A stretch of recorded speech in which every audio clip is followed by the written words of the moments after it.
think you know me, you think you see me, but you don't.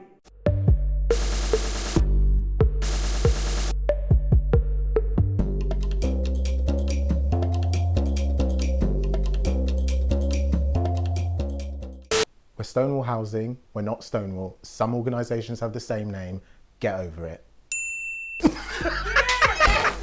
I'm Nick, I'm on the advice team, I'm an advice worker and advocate.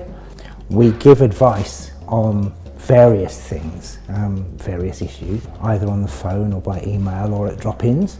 And we also take on casework if the client needs ongoing support and ongoing help and assistance, then we will do casework with them, and that could involve contacting local authorities, writing letters to landlords. We do everything under one very small roof.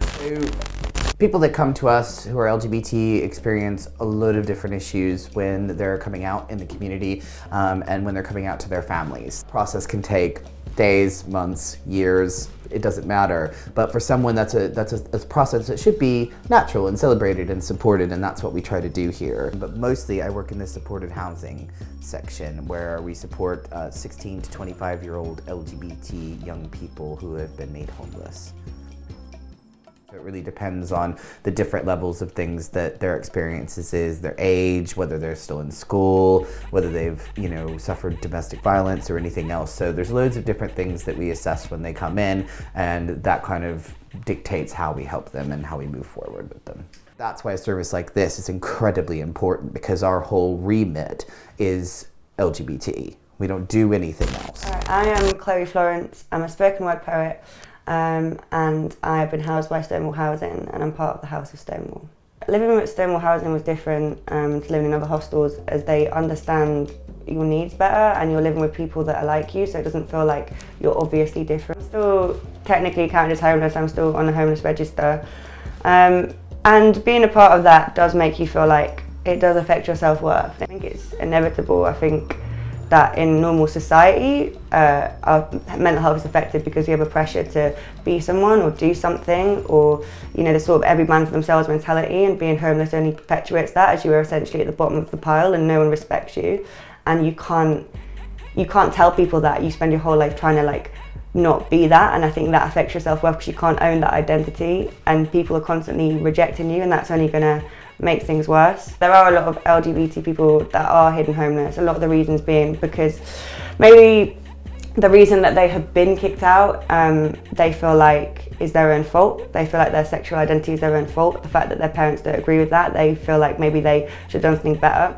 Some people end up trying to get themselves hospitalised, just somewhere to sleep. Some people try and go to prison to get somewhere to sleep. Some people try and sleep with someone. So essentially that is all homelessness, but it's people trying to avoid what they would consider as street homelessness. But When you can't be your most authentic self at home, it stunts your growth. My personal development since I've been at Stonewall Housing, I've been able to really come into myself as an adult. I feel much more independent. I smile a lot more. I go to work, and I can call the thing that I do acting, I can call it work, because I leave home, I go to do it, I come home, I write, I just carry myself in the way that a young adult's meant to. Until I moved out, I realised that I've been set back years, and I'm still having to catch up now, but I'm enjoying doing it because I know where I'm headed. And I thought I was headed there before, but I've just realised I wasn't. So.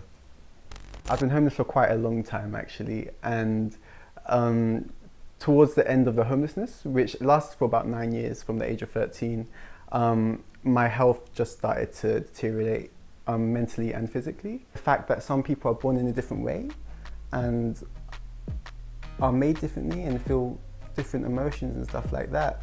But it's important to have safe spaces because, well, we deserve to be safe too. I remember I had this big red blanket and I walked into the room. My housemate that I was moving in with at the time wasn't there, and so I just went into the room, and it's like the first time I had my own room with a lock on the door. One thing I really appreciate Stonewall Housing for is that even through the times where I was paranoid and I got so freaking defensive and I was just trying to protect myself from the worst happening, there was always someone there to say, you're not going anywhere, you're okay. And I mean, it seems like a small thing, but I really needed that. My name's Daniel and I'm an ambassador for the House of Stonewall.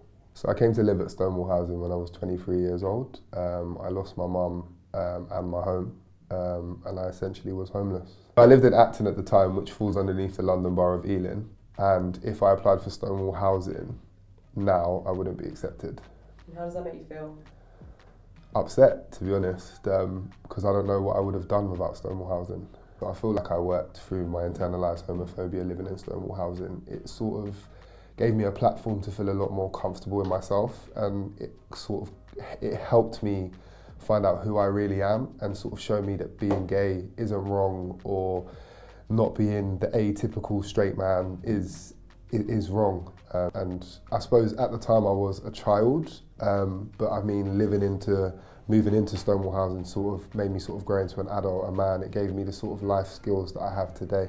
So I feel like Stonewall Housing has really set me up for life and sort of put me in the place that I don't think any other charity or support service could have done, with me being an LGBT man. If it wasn't for you guys and for everything that you've done for me and sort of got me on the right track, I really don't know where I'd be right now. And even thinking about it really upsets me, because it makes me feel that I can't really put it into words. So.